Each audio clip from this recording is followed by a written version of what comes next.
మల్కాజ్గిరిలోని మారుతి నగర్లో హనుమాన్ జయంతి సందర్భంగా ప్రత్యేక పూజాది కార్యక్రమాలను నిర్వహించారు. హనుమాన్ జయంతి సందర్భంగా మల్కాజ్గిరి మారుతి నగర్లోని హనుమాన్ దేవాలయంలో ఉదయం నుండే భక్తులు ఆంజనేయ స్వామి దర్శనం కోసం క్యూ కట్టారు. ఆలయ కమిటీ భక్తులకు ఎటువంటి ఆటంకం కలగకుండా ప్రత్యేక ఏర్పాట్లు చేశారు.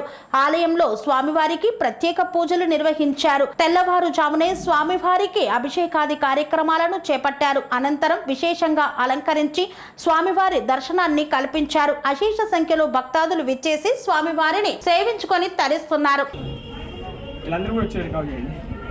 మనోజపం మారుత ప్రియ వేగం జితేంద్రియ బుద్ధిమతాం వరిష్టం వాతాత్మజం వానరయూధ ముఖ్యం శ్రీరామదూతం శిరసా నమామి.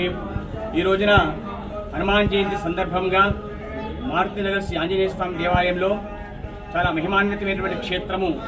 ఈ ఆలయంలో స్వయంభూ ఆంజనేయ స్వామిగా ఉన్నటువంటి భక్తాంజనేయ స్వామి వారు ఈ రోజున హనుమాన్ జయంతిని ఘనంగా జరుపుకున్నారు. ఇక్కడ ఉదయం నుంచి కూడా అనేకమైనటువంటి వందలాది మంది భక్తులు ఇచ్చేసినారు. ఉదయం నుండి కూడా స్వామివారికి విశేష అభిషేక కార్యక్రమాలు, సింధూర లేపనము, కమలపాకుల పూజలు, వడమాల అర్చనలు చాలా ఘనంగా జరిగినవి. తర్వాత ప్రసాద వితరణ కార్యక్రమము, తీర్థ ప్రసాదాల నుండి కూడా వితరణ కార్యక్రమం ఉన్నది. అదేవిధంగా సాయంకాలం ప్రదోషకాల పూజ ఉంటుంది. ఈ విధంగా ప్రతి సంవత్సరం కూడా హనుమాన్ జయంతి ఆలయంలో ఘనంగా జరుపుకుంటాము.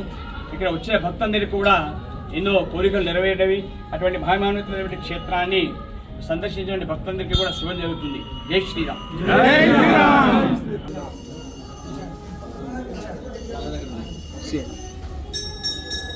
స్వామి బోధానంద గోసేవ ఆశ్రమం సైథాపూర్. జ్యోతిష్యం, వాస్తుశాస్త్రం మన పూర్వీకులు మనకిచ్చిన వరం. దుర్గాదేవి, కాలభైరవ ఉపాసనతో వాక్సిద్ధి పొందిన శ్రీ శ్రీ బోధానందగిరి స్వామివారు మీకు ఎలాంటి సమస్యలున్నా, వాటిలో ముఖ్యంగా ధన నష్టం, ఆరోగ్య నష్టం, భార్యాభర్తల మధ్య గొడవలు, ప్రేమించుకున్న వారు దూరం అవడం, ఎన్ని సంబంధాలు వచ్చినా పెళ్లి ముడి పడకపోవడం, రోడ్డు ప్రమాదాలు, అప్పుల బాధలు, వ్యవసాయంలో నష్టాలు,